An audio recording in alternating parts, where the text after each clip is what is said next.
This is Victoria Chatfield from the National Theatre for Student Artists. Today, for our second weekly fundraising webinar, we're going to be talking about setting up a crowdfunding campaign. What is crowdfunding? Crowdfunding is an easy way to gather donations from your family, friends, teachers, coworkers, and classmates online through platforms like GoFundMe and JustGiving. We wanted crowdfunding to be one of the first topics that we discussed in these webinars because it's just so effective. Many of our previous students have raised a significant percentage of their course fee through these campaigns. In fact, back in 2015, one student raised over $5,000 just through crowdfunding. Most importantly, if you are not able to fundraise your entire course fee on your own and need to access the NTSA Scholarship Fund, we need to see proof that you previously launched a crowdfunding campaign and completed all of the steps in this presentation. Where should you launch your campaign? There are many online platforms that host crowdfunding campaigns: GoFundMe, JustGiving, Kickstarter, Indiegogo, etc. We recommend that you use GoFundMe, an online platform specifically focused on fundraising for individuals. You can already find tons of summer camp crowdfunding campaigns for individual high school students on GoFundMe, so you'll be in good company. In addition, GoFundMe lets you keep all of the money raised, regardless of whether or not you've met your goal. Lots of crowdfunding platforms like Kickstarter are all or nothing, which means that if you set a $3,000 goal and you only raise $2,900 by the deadline, you lose everything. We'd rather keep whatever we earn, even if it fell slightly short of our goal. All crowdfunding platforms charge a processing fee. GoFundMe only charges 2.9% plus 30 cents from every donation for credit card processing, which are some of the lowest processing fees. This means that almost all of your donations go straight into your bank account. When should you start? Right now. A crowdfunding campaign requires at least 2 to 3 weeks of pre-planning in order to be executed successfully. We recommend that you start planning right now and take your crowdfunding campaign live in mid-March. What should your goal be? Your fundraising goal should always be the entire amount that you'll need this summer. Let's take a look at a hypothetical sample student, Kara. Just like you, Kara filled out her financial aid form, calculating the amount that she'd need for the summer, her course fee, travel expenses, and spending money. After subtracting the amount that she'd need for the summer from what she'd be able to contribute, her savings, job, allowance, and parent-guardian contribution, Kara was able to come up with her fundraising total, $3,920. However, that's not actually going to be the amount that Kara lists on her crowdfunding campaign. She also needs to calculate in the processing fees. So she's going to add in 2.9% of $3,920, as well as $50 for additional processing fees. That's that 30 cents per donation fee, to get $4,083.68, which will then round up to $4,085. So you know what crowdfunding platform to use, when you should start, and what your goals should be. What are the steps that you need to complete in order to access the NTSA Scholarship Fund?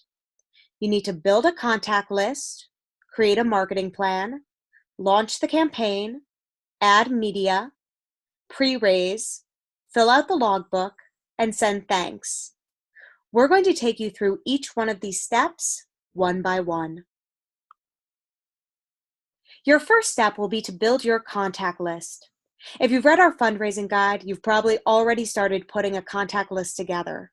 This is where you dig deep into your Facebook friends list.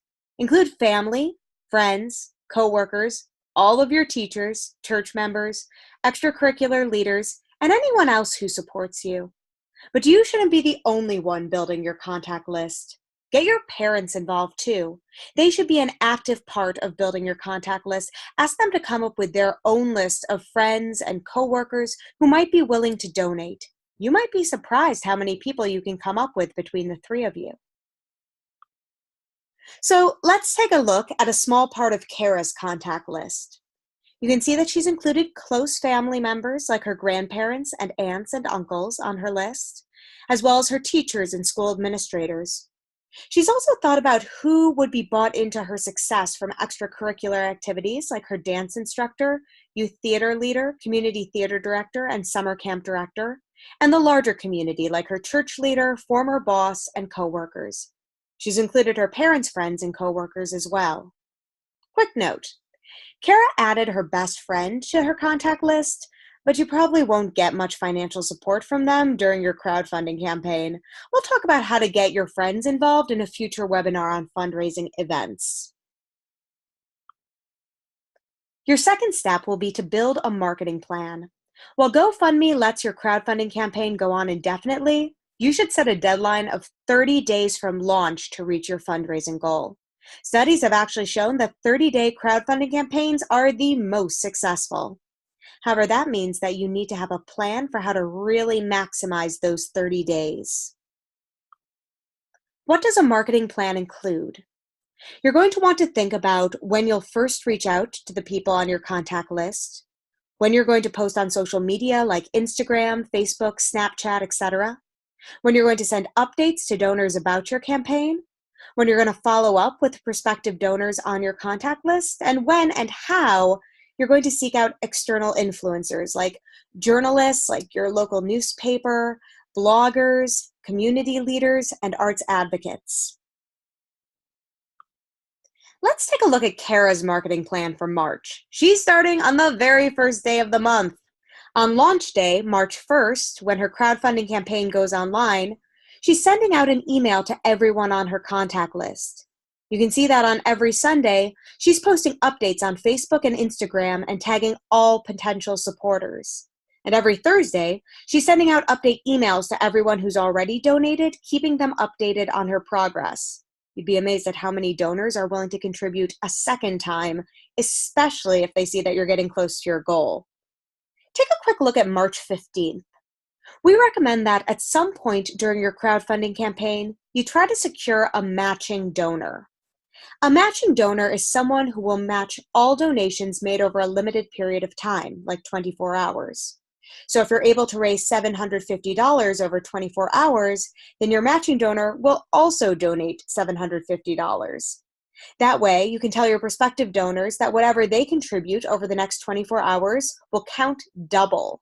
So they're not actually donating $25 thanks to your matching donor, they're donating $50 instead. This is a huge incentive for people to give lots of money over a very short period of time. You can see that updates become more frequent toward the end of the crowdfunding campaign. Kara's following up with anyone who hasn't donated via text message or phone call on Thursday. We can't recommend this strongly enough. People are much more likely to donate if you pick up the phone or meet with them in person. Then she's sending out a reminder email to potential supporters on Friday, hyping up their last chance to donate. And then finally, she's posting updates on Facebook and Instagram at 12 p.m. and 9 p.m., tagging all potential supporters, including those who've already donated, on Saturday, the final day of her crowdfunding campaign. Your third step will be to launch your campaign. Just open an account on GoFundMe, and the platform will lead you step by step through how to set up your campaign. We do have a few tips for what to write on your crowdfunding website. When you're writing why people should support you, you want to include why this opportunity matters to you, a breakdown of all the costs involved, and what you hope to do with what you've learned through NTSA, both in the short term and the long term. So let's take a look at what Kara wrote on her crowdfunding website. My name is Kara Thompson, and I'm a junior in high school. I've been acting since I was a toddler in summer camp productions, but over the past few years, I've decided that it's what I want to do for the rest of my life. Since then, I've participated in productions with the Aurora Community Players and the Lancaster Youth Theater, learning more about my craft and becoming a better actress. Here, Kara talks about how she became interested in theater and the steps that she's already taken toward her goal of becoming an actress. This summer, I have the opportunity to make my off-Broadway debut with the National Theater for Student Artists, NTSA, the United States' National Youth Theater. I'm the only representative from Ohio who's been selected for the program. If I'm able to go, I'll be able to make my lifelong dream of performing in New York City a reality in NTSA's production of Loserville at the York Theater. This paragraph explains what NTSA's programs involve and why this opportunity is particularly important and exciting. Next year, I'm going to be auditioning for BFA programs, and I really have my heart set on Carnegie Mellon University. During my NTSA program, I'll have a chance to work on my college audition monologues and get them performance perfect for fall. Did I mention that my director this summer will be a CMU graduate? He'll be able to tell me all about the program and maybe even give me some insider tips. This paragraph tells donors what she's going to do with her NTSA experience in the long term. Hopefully use the experience to get into her top choice BFA program. I'm trying to raise the money necessary to attend NTSA this summer. For 3 weeks, I'll be rehearsing from sun up until sundown and learning from NYC-based theater professionals. I need $4,085 to get there, which will pay for my tuition, accommodations, meals, and transportation. All of the money raised will go directly toward my course fee. If I'm able to raise any extra, I'll also be able to go to the world-famous Shaw Festival for one of NTSA's midweek excursions and train with the performers there. Here she provides donors with a breakdown of all the costs involved so they know exactly where their money's going. If you can't give financially, that's okay. I'd be really thankful if you would share this campaign with your friends and say a little prayer for me that I can earn this tuition, give a fantastic performance this summer, and learn everything that I possibly can to become the best actress I can be. It can help to give prospective donors who can't contribute right now a call to action. Can't donate? Share with your friends. Tell everyone you know about my campaign. Send good wishes and keep me in your mind. You never know when those folks will run into someone who can help you achieve your goals. Thank you so much for your support and for being a member of Team Kara. Never forget to say thanks. We'll actually talk more about that later. Your fourth step will be to add media. You want to put an amazing photograph of yourself at the top of your crowdfunding campaign. Choose a photograph of you smiling or even performing in a previous show. You can even add video to really set your campaign apart. If you're an actor, you already have a video that you can add to your campaign website, your audition video. We recommend adding that at either the top or bottom of the page so that donors can see you in action. Here are some examples of photographs from real summer camp crowdfunding campaigns on GoFundMe. You can see that in this successful campaign, the girl is smiling brightly and looks like someone who would have a great time in her program that summer. We would absolutely donate money to help her reach her goal. This young gentleman was crowdfunding so that he could go to a summer intensive for classical guitar. So it's appropriate that his photo includes him with his instrument, ready for a classical concert. You might want to include a photograph, or 2, or 3, of yourself in previous productions. The fifth step, and one of the most important things that you can do, is pre-raising. It's exactly what it sounds like, fundraising some of the money before your campaign even launches. A few days before your campaign begins, ask your close relatives to donate money within the first 24 hours of your crowdfunding campaign's launch. Getting donations as soon as your campaign launches will make you look successful to other prospective donors who are considering contributing as well. In fact, crowdfunding campaigns that pre-raise are much more likely to reach their goals than ones that don't. So make sure that you pre-raise 5% of your goal before your campaign even begins. Check out Kara's pre-raising plan. She needs to pre-raise 5% of her fundraising goal, which is $205. She enlists her grandparents to donate $150 and her uncle to donate $55, helping her successfully reach her pre-raising goal. The sixth step is to fill out your logbook. In your fundraising guide, you'll find your logbook, which you should be filling out during your entire fundraising process. It's part of how the NTSA Financial Aid Department assesses your work and determines if you're eligible for the scholarship fund. You want to make sure to fill out your logbook for every prospective donor that you communicate with. That includes anyone who you think might donate to your crowdfunding campaign. Now, you can definitely take the logbook format and create a Word document or an Excel spreadsheet instead of filling out every single worksheet by hand. Here's just one crowdfunding entry from Kara's logbook. Notice how many different times she has to reach out to a prospective donor before she actually gets a payout. Studies show that you usually need to reach out to someone 4 or 5 times before they actually take action. So Kara's interactions with her English teacher, Mrs. Schaefer, are actually pretty par for the course. She reaches out via email and doesn't receive a response. She follows up by talking in person to Miss Schaefer after English class, which is when she verbally commits to donating. However, that still isn't enough to actually get the donation. Kara then leaves a handwritten note with her crowdfunding website's address on Miss Schaefer's desk after class 4 days after getting the verbal commitment. But it isn't until Ms. Schaefer receives a group email targeted toward people who've already donated, updating them on Kara's progress, that she finally takes action and breaks out her credit card. Now, it's not that Ms. Schaefer doesn't want to donate to Kara's campaign. She definitely does. It's just that people get busy or distracted and forget that they wanted to donate. Now, I've contributed to dozens of crowdfunding campaigns over the years, and you'd be amazed at how many email reminders it takes to get me to donate, even when I honestly intended to do it all along. So never feel badly about following up again and again and again and again. Believe it or not, your prospective donors will probably appreciate it. Your final step is to send thanks. The most important part of any fundraising campaign isn't building your contact list or emailing prospective donors or creating the perfect website. It's saying thank you. Everyone who donates should receive at least 4 thank yous from you. The first one should be immediately after they donate via email. The second one should be a handwritten note sent a week after they donate, and it's very important that it's a handwritten note whenever possible. The third one should be at the end of the crowdfunding campaign via email so that they can celebrate your success with you. And the final one should be sent when you return home from NTSA to tell them all about your experience. Now, that one can be sent either via email or handwritten note.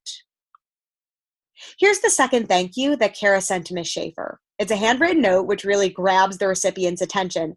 No one sends snail mail nowadays, so it'll really make you stand out. Ms. Schaefer, thank you so much for donating to my crowdfunding campaign. As you know, I'm committed to becoming an actress, and working with NTSA this summer will really help me fine-tune my craft and get ready for BFA program auditions.